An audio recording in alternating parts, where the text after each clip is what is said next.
Un animateur qui n'a pas peur de se mouiller. Francis Gosselin. Il désamorce minutieusement n'importe quelle bombe qui tombe sur l'actualité.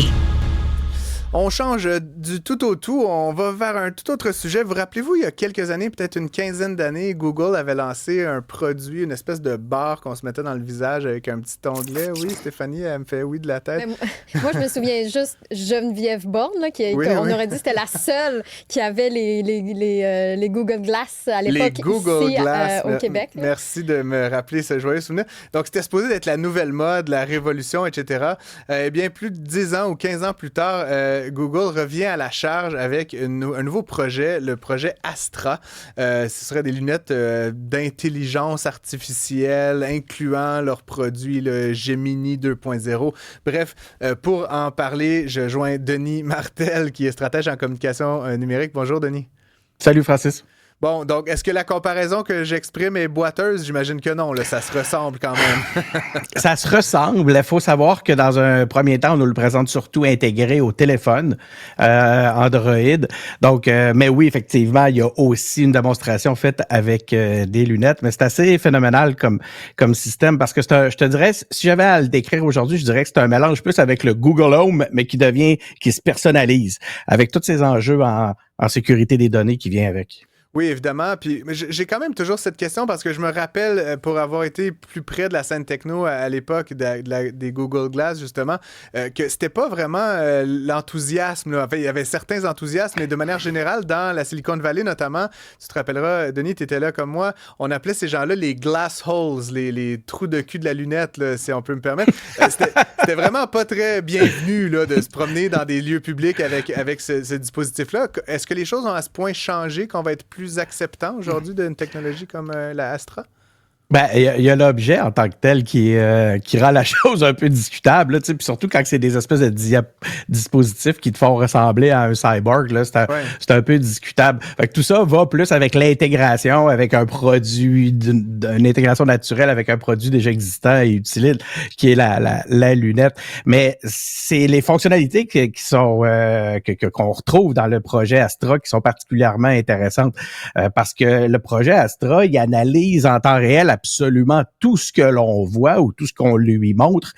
Il l'écoute et il voit, et il a cette intelligence-là d'être capable de lire et comprendre les contextes. Il est capable pour l'instant, on nous le présente, puis imaginez l'avenir, là, mais on nous le présente comme étant capable de garder en mémoire 10 minutes à la fois de notre vie là, qui se succède et qui se remet à jour là, constamment comme ça. Donc, pour être en mesure de nous amener justement à une espèce de réalité augmentée, mais qui se passe pas nécessairement dans le visuel, qui se passe dans l'assistance directe là, dans tes oreilles, au-delà de ce que tu serais capable d'afficher en réalité augmentée à l'écran. Tu l'as dit quand c'est dans les premières minutes, il y a évidemment un petit enjeu de sécurité des données, on pourrait avoir envie de dire. C'est comme tu le dis, ça nous écoute, ça regarde, ça fait tout. Je veux dire, à un moment donné, il y a évidemment cette espèce de mythe là, que quand tu parles de, je sais pas, là, un bricolage avec ta belle famille, là, 3 jours plus tard, ça apparaît dans ton fil Facebook. Mais là, vraiment, on ne se cache même plus de cette volonté de capturer tout ce qui est dit et tout ce qui est vu par un individu. C'est pas un peu dystopique comme vision du futur de la part de Google?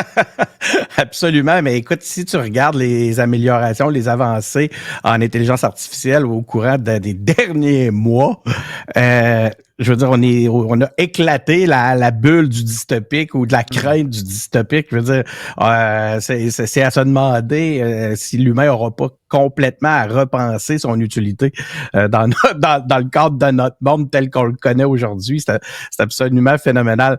Mais tu sais, il y a eu, puis j'aime ça que tu fasses le lien avec justement les Google Home. On se dit, hey, ils nous écoutent-tu, ils nous écoutent pas. Puis là, on dit que c'est l'analyse des contextes, puis des rapprochements, puis des réseaux qui fait que des fois, c'est bluesant. On a l'impression, effectivement, qu'on a été écouté. Là, comme tu dis, ici, il y a pas d'ambiguïté. Hier, il y a les 10 dernières minutes de tout ce qui se passe autour de nous. Puis c'est parce que il y a un exemple dans la vidéo qui a été mise en ligne pour présenter le nouveau projet.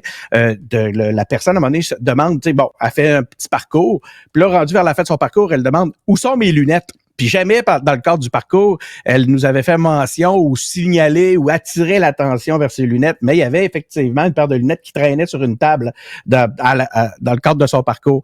Puis, le Google Astra lui dit, tes lunettes sont à côté de la pomme rouge sur la table un peu plus loin par là. Donc, tu vois jusqu'à quel point il retient et analyse l'ensemble de ton environnement. Et là, donc, ce projet-là a été annoncé il y a quelques temps déjà. Qu'est-ce qui est sur c'est quoi le plan là, de Google? Ils veulent diffuser une technologie spécifique? Est-ce qu'il va y avoir, est-ce qu'on en sait plus? Est-ce qu'il va falloir s'abonner? Il va falloir acheter un dispositif?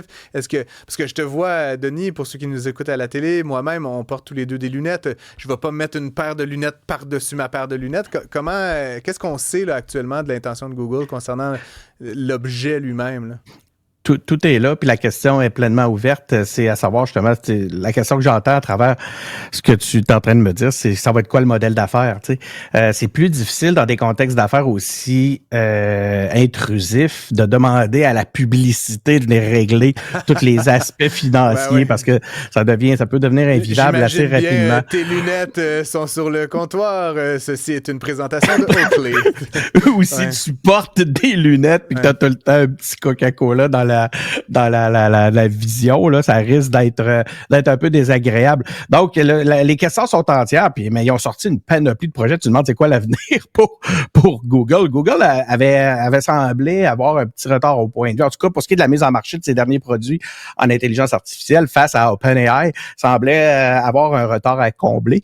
Là, ils attaquent fort avec plusieurs produits. On parle une nouvelle version de Gemini 2.0 pour lequel ça va être plus facile de trouver des modèles d'affaires, mais qui est un peu à la base finalement de tous les autres projets, comme le projet Astra, comme un navigateur web augmenté avec le projet Mariner, avec Jules qui est un assistant de codage, Gemini for Games.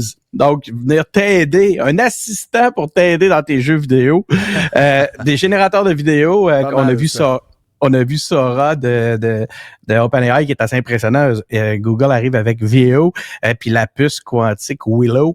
C'est des choses qui sont... Puis je vais attirer ton attention sur la puce quantique Willow qui est absolument phénoménale, là, qui fait en 5 minutes des calculs qu'il peut demander. Je pense que c'était quelque chose comme 10 septillions d'années de calcul à un ordinateur, à un super ordinateur actuel.